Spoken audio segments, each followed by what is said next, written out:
मंडळी, तुम्ही कधी कोथिंबीरमध्ये उकडलेला बटाटा घालून हा खमंग पदार्थ कधी बनवला आहे का? बनवला नसेल तर आजची ही रेसिपी पूर्ण पहा आणि करून सुद्धा पहा. माझी खात्री आहे तुम्हाला नक्कीच आवडेल.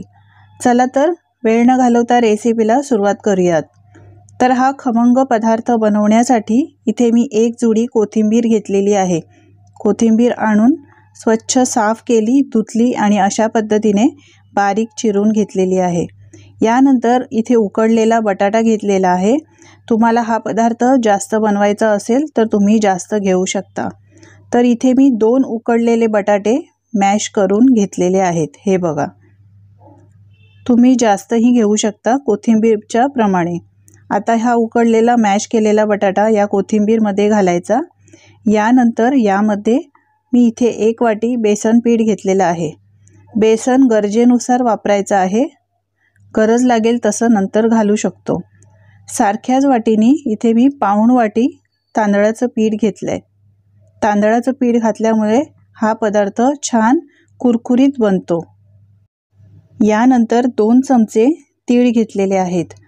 तीळ घातल्यामुळे हा पदार्थ जेव्हा खातो तेव्हा खायला अप्रतिम लागतो. शिवाय तीळ पौष्टिकसुद्धा आहेत. नक्की याचा वापर करा. 1 चमचा ओवा घेतला आहे. ओवा हातावर असा चोळून घालायचा, त्यामुळे अपचनाचा त्रास होत नाही. ओव्याचा वापर नक्की करा. 1 चमचा जिरं घातलं आहे. भाजून घेतलेलं जिरं आहे. यानंतर 2 मोठे चमचे आलं, लसूण आणि मिरचीचा ठेचा घातलेला आहे. आता घरातील काही घरगुती बेसिक मसाले घालूया.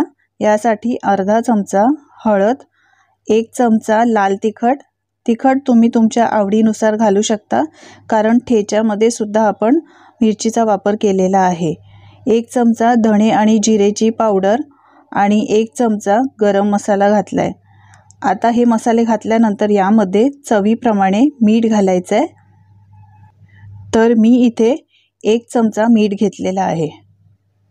यानंतर यामध्ये पाणी घालायचं आहे. तर गरजेनुसार पाणी घालायचं आहे. आधीच पाणी घालायचं नाही, कारण कोथिंबीरमध्ये मॉइश्चर असतं. शिवाय बटाटा आहे, बटाट्यामध्ये सुद्धा मॉइश्चर असतं. त्यामुळे गरजेनुसारच पाणी घाला. थोडं थोडं पाणी घालून आपल्याला सगळं हे मिक्स करून घ्यायचं आहे. आता इथे मी पाणी कसं वापरलं आहे, ज्या मिक्सरच्या भांड्यामध्ये ठेचा बनवला होता ना, त्यामध्येच थोडंसं पाणी घालून तेच पाणी यामध्ये वापरते. सगळं व्यवस्थित मिक्स करायचं आणि गरज लागेल तसं यामध्ये पाण्याचा वापर करायचा. सुरुवातीलाच पाणी जास्त घातलं तर हे मिश्रण आहे ते एकदम पातळ होऊन जाईल. तुम्ही पाहू शकता या पद्धतीचं आपल्याला हे मिश्रण हवं आहे. सगळं व्यवस्थित मिक्स करून घेतलं आहे. सगळे मसाले म्हणजे एकजीव होतात. आता आपलं हे मिश्रण तयार आहे. आपण मस्त खमंग आणि कुरकुरीत कोथिंबीर वडी बनवतोय. तर ही वडी बनवण्यासाठी इथे मी एक ताट घेतलेला आहे. आता या ताटाला तुम्ही तेल लावू शकता किंवा असा हा बटर पेपर घेऊ शकता. माझ्याकडे बटर पेपर होता म्हणून मी तो घेतला आहे. तुमच्याकडे नसेल तर तुम्ही ताटाला तेल लावून घ्या, म्हणजे ही वडी ताटाला चिटकणार नाही. आता हा बटर पेपर घातल्यानंतर कोथिंबीर वडीचं सगळं मिश्रण या ताटामध्ये सेट करून घ्यायचं आहे. मंडळी, तुम्हाला माझी रेसिपी जर आवडत असेल तर प्लीज एक लाईक करायला अजिबात विसरू नका. आणि तुम्ही कोणत्या शहरातून, कोणत्या गावातून, कोणत्या देशातून हा माझा रेसिपी व्हिडिओ पाहताय हे सुद्धा कमेंट करून सांगायला विसरू नका, म्हणजे मी तुमचे आभार मानू शकेन आणि मलाही कळेल की माझी ही रेसिपी कुठून पाहिली जाते. तर हे बघा, सगळं व्यवस्थित मी सेट करून घेतलेलं आहे. तुम्ही कधी या पद्धतीने कोथिंबीर वडी बनवली आहे का? बटाटा घालून बनवली असेल तर कमेंट करून नक्की सांगा, आणि बनवली नसेल तर या पद्धतीने बनवून बघा आणि खाऊन बघा, किती अप्रतिम लागते ही वडी. आता हे मिश्रण आहे कोथिंबीर वडीचं, ते छान सेट करून घेतलं आहे.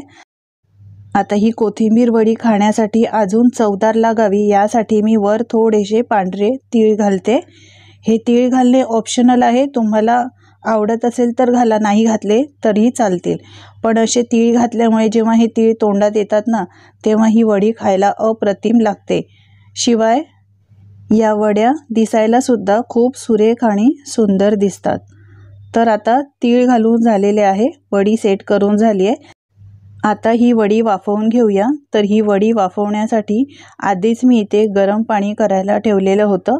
यामध्ये चाळणी ठेवायची आणि त्यानंतर कोथिंबीर वडीचं मिश्रण सेट करून ठेवलं होतं ते ताट ठेवायचं आहे, झाकण लावायचं आहे आणि 15 ते 20 मिनटं स्लो फ्लेमवर वाफवून घ्यायची आहे। तर मी 20 मिनटं ही कोथिंबीर वडी वाफवून घेतलेली आहे। तुम्ही पाहू शकता मस्त वरून ड्राय झालेली आहे। चेक करूया, सुरीने चेक करायचं आहे, मिश्रण अजिबात सुरीला लागत नाही, याचा अर्थ ही वडी छान वाफवून झालेली आहे। आता हे ताट बाजूला बाहेर काढून घ्यायचं आणि पूर्णपणे ही वडी थंड करून घ्यायची। तर मी रूम टेम्परेचरवर ही वडी छान थंड करून घेतली आहे। तुम्ही पाहू शकता कुठेही ओलसरपणा राहिलेला नाही। आता ही वडी काढूया आणि याचा बटर पेपर देखील काढून घेऊया। पहा किती मस्त वडी तयार झालेली आहे। या वडीला मी जाडा लेयर दिलेला आहे, तर थोडंसं जास्त वाफवायला वेळ लागतो, नाहीतर आतमध्ये ती कच्ची राहू शकते। आता तुम्ही तुमच्या आवडीप्रमाणे याला कापू शकता। चला तर वड्या कापून घेऊया। तर मी चौकोनी आकारामध्ये या वड्या कापून घेते। या वड्या अशा जास्त बनवून ठेवल्या ना आणि हवाबंद डब्यामध्ये फ्रीजमध्ये ठेवल्या तर 10 ते 15 दिवस आरामात टिकतात। जेव्हा तुम्हाला हव्या असतील या वड्या खायला त्यावेळेला तुम्ही या वड्या तळून खाऊ शकता, खायला अप्रतिम लागतात। तर हे पहा, अशा पद्धतीने या चौकोन आकारामध्ये मी वड्या कापून घेतलेल्या आहेत। पहा सहज कापल्या जातात, कुठेही कच्च्या राहिलेल्या नाही। तुम्हाला वडी दाखवते पहा, छान ही वाफवली गेलेली आहे। या वड्या हवाबंद डब्यामध्ये भरून तुम्ही फ्रीजमध्ये ठेवा आणि आयत्या वेळेला तळून खाऊ शकता। या वड्यांचा लेयर थोडासा जाडा झालेला आहे, तळताना थोडा जास्त वेळ लागू शकतो। तर मी काय करणार, याला थोडंसं मधून कापून घेणार, म्हणजे या वड्या आतमध्ये अजिबात कच्च्या राहणार नाहीत। चला तर आता या वड्या तळून घेऊया। तर हे बघा, मी वडी अशी ही कापून घेतली आहे। आता या वड्या छान कुरकुरीत होईपर्यंत लो टू मीडियम फ्लेमवर तळून घ्यायच्या आहेत।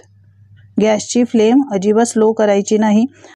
या वड्या तळण्यापूर्वी तेल चांगलं गरम करून घ्यायचं आणि त्यानंतरच यामध्ये वड्या घालायच्या आहेत। जर तेल चांगलं गरम नसेल तर वड्या घातल्यानंतर या वड्या सैलसर होऊ शकतात, कोथिंबीर सगळी बाहेर येऊ शकते, म्हणजेच वड्या व्यवस्थित तळल्या जाणार नाही आणि कुरकुरीत सुद्धा होणार नाही, नरम पडून या वेगवेगळ्या अशा पसरून जातील।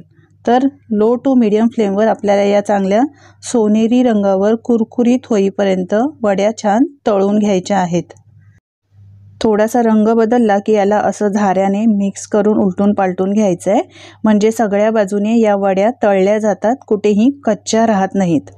तर हे पहा, लो टू मीडियम फ्लेमवर मी या वड्या तळून घेतल्यात। मस्त याला रंग आलेला आहे, हळूहळू रंग याचा बदलायला लागलाय। आता या वड्या काढून घेऊया। पहा मस्त याला सोनेरी रंग आलेला आहे। अशा लो टू मीडियम फ्लेमवर व्यवस्थित या वड्या तळल्या तर अजिबात कुठेही कच्च्या राहत नाही, शिवाय या वेगळ्या सुद्धा होत नाहीत। पहा कुठेही कढईमध्ये या वेगळ्या झालेल्या नाहीत, किती मस्त दिसत आहेत। अशाच पद्धतीने बाकीच्या वड्या सुद्धा तळून घ्यायच्या। तर दुसरी बॅच सुद्धा मी तळायला घातलेले आहे वड्यांची। हे बघा, लो टू मीडियम फ्लेमवर चांगल्या सोनेरी रंग येईपर्यंत सारख्याच पद्धतीने तळून घेऊया। आता या वड्या मस्त कुरकुरीत झाल्यात, रंग सुद्धा मस्त आलेला आहे, काढून घेऊया। वड्या तळताना अजिबात घाई करायची नाहीत, नाहीतर या वड्या व्यवस्थित तळल्या जाणार नाहीत। सगळ्या वड्या मी हे बघा काढून घेतल्यात। यावर तीळ लावल्यामुळे वड्या दिसतात, पहा किती सुंदर। सगळ्या वड्या याच पद्धतीने मी तळून घेतलेल्या आहेत। पहा अख्ख्याच्या अख्ख्या वड्या या तळल्या गेल्यात। यासाठीच लो टू मीडियम फ्लेमवर चांगलं तेल तापवून घेतल्यानंतरच तळायच्या आहेत। तर मंडळी, तुम्ही सुद्धा अशा पद्धतीने बटाटा घालून कधी या कोथिंबीर वड्या बनवल्या नसतील तर एकदा या माझ्या पद्धतीने नक्की बनवून बघा आणि तुमचे अनुभव माझ्यासोबत शेअर करा। आजची रेसिपी कशी वाटली हे कमेंट करून सांगायला अजिबात विसरू नका। माझी खात्री आहे तुम्हाला ही रेसिपी नक्कीच आवडली असेल तर प्लीज एक लाईक करा, शेअर करा आणि अशाच नवनवीन रेसिपी पाहण्यासाठी चॅनलला सबस्क्राईब करायला अजिबात विसरू नका। चला तर पुन्हा भेटूया अशा छानशा नवनवीन आणि युनिक रेसिपीसोबत. धन्यवाद.